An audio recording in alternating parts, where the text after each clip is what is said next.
Hello guys, welcome to our channel. Thank you for your supporting and your well wishes for giving the views and subscriptions.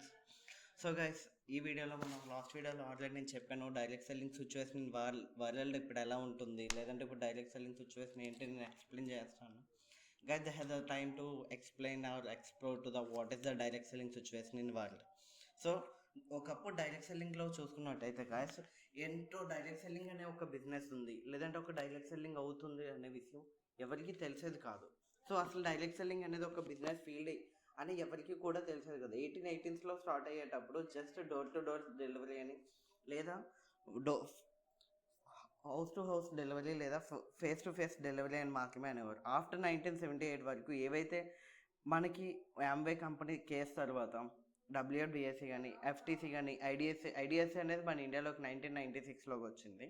So ఈ వచ్చిన తర్వాత యాంబే company highlight అవ్వడం, after యాంబే company side తప్పు లేదని 1996 కల్లా 1995 కల్లా 108 countries spread అవడం ద్వారా ఇక్కడ ఏం జరిగిందంటే తర్వాత ఫస్ట్ లాస్ట్ నుంచి ఫస్ట్కి వచ్చిన కంపెనీ ఆల్ కంట్రీస్కి స్ప్రెడ్ అయింది. ఇప్పుడు సెకండ్ సోర్స్ ఆఫ్ ఇన్కమ్ అని పిలిచేవారు. ఆఫ్టర్ 1930s వరకు డైరెక్ట్ సెల్లింగ్ని ఎలా పిలిచేవారు అంటే పార్టీ ప్లాన్స్. అప్పుడు దాకా జరిగేది ఏంటి అంటే 18thలో డోర్స్ ప్లాన్ అయితే 90sలోకి వచ్చేసరికి పార్టీ ప్లాన్ చేసేవారు. అండ్ 1950sలోకి వచ్చేసరికి MLMs, so multi level marketing company అని చెప్పి పిలిచేవారు. సో ఈ కంపెనీస్లోకి వచ్చేసరికి యాంబే కంపెనీ కావచ్చు, హెర్బల్ కావచ్చు, తర్వాత ఫర్వర్స్ కంపెనీ కావచ్చు, లేదా లైక్ లిటిల్ కంపెనీస్ అన్నీ కూడా దీంట్లో ఉండేవి. ఆఫ్టర్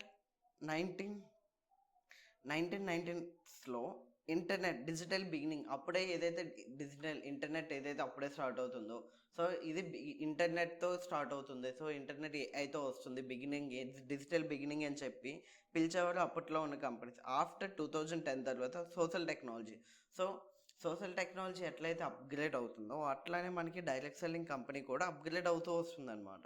సో ఆఫ్టర్ 2019లో వచ్చేసరికి ఓమ్ని ఛానల్, సో ఇది ఓమ్ని ఛానల్ అని చెప్పి పిలిచేవారు మన direct selling. And omni channel and AI.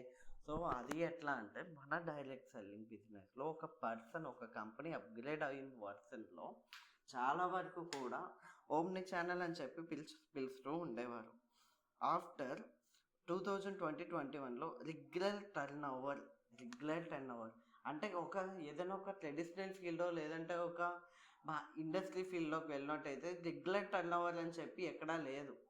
But ఒక డైరెక్ట్ సెల్లింగ్లోకి వచ్చేసరికి ఇక పీపుల్ ఫేక్ అన్నా, పీపుల్ ఫ్రాడ్ అన్నా, బట్ అది మళ్ళీ ఏం జరిగిందంటే రెగ్యులర్ టర్న్ ఓవర్ కింద పిలిచేవారు అన్నమాట. 2023లో డిజిటల్ బిజినెస్ అని చెప్పి పిలిచేవారు. 2026లో మోడర్న్ గ్రోత్.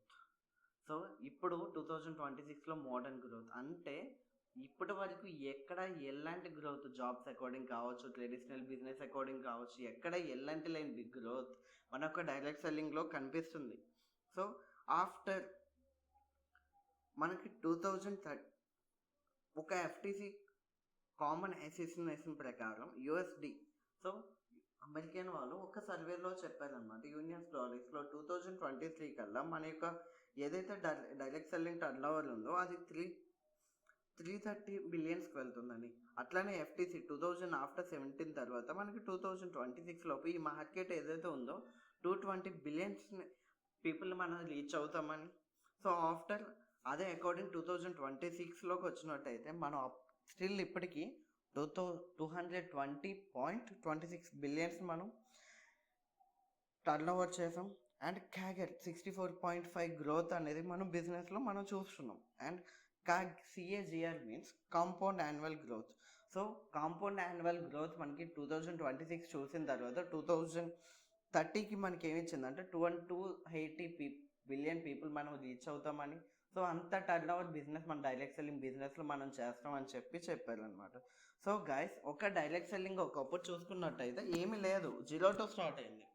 సో ఏదైతే అది గ్రోత్ అనేది డైలీ అప్గ్రేడ్ అవుతూ వస్తుంది, 1 by 1. సో ఇయర్లీ కొద్దీ బిజినెస్ లాస్ అవుతున్నారు, పీపుల్ చాలా వరకు ఫేక్ అంటున్నారు, ఫ్రాడ్ అంటున్నారు. అయినా సరే సిచ్యువేషన్స్ బట్టి బిజినెస్ ఎట్లా ఉన్నా సరే మనకు ఒక హోల్ లోన్ ఇస్తుంది. మేము ఉన్నాం, ఈ బిజినెస్ ఏంటి కాదు, ఈ బిజినెస్ ఒక పక్కాగా జెన్యూన్ అవుతుంది, ఈ బిజినెస్ ఎట్లా అవుతుంది అని చెప్పి మనకు ఒక హోప్స్ ఇచ్చారనమాట. అట్లా ఇప్పుడు ఉన్న సిచ్యువేషన్లో మీ యొక్క ఒపీనియన్ ఏంటి, డైరెక్ట్ సెల్లింగ్ బిజినెస్ అంటే ఏంటి?